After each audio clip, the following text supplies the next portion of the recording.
Ahora nos vamos nosotros a ver al fenómeno del YouTube, del Pin Quispe, la pequeña Wendy y la Tigresa del Oriente. Ellos son los originales. Vamos con sus clones y un mensaje a la migración.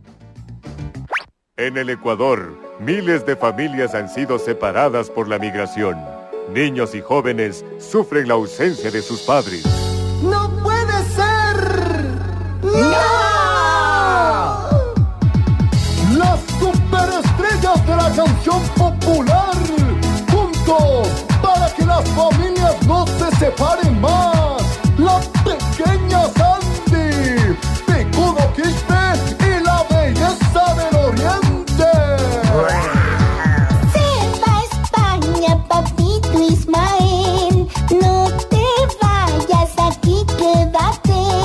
Mi papito, mi viejito, no me vayas a dejar. Tío Ismael, yo te quiero agradecer. Gracias a mi tío aprendí yo a cantar. Ay, ay, ay, cómo te voy a extrañar. Soy gracias a él, hombre de bien. Oh, gracias a mi tío, el Ismael, me fui al cuartel. Y ahora, el pasito de Picudo. Esto aprendí en el cuartel. Ismael, Ismael, se me va el Ismael. Ismael, Ismael, mi marido el Ismael. Ismael, Ismael, en tu tierra quédate. Ismael, Ismael, dice que se va a volver. Quédate, papi. Madrecita, madrecita, dile al papi que se quede aquí.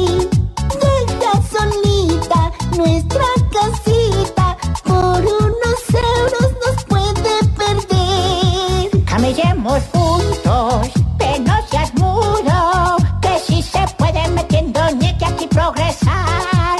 Piensa en tus guaguas, pues no hay billete que te reemplace acá. Ismael, Ismael, en tu tierra quédate. Ismael, Ismael, no te vayas, Ismael.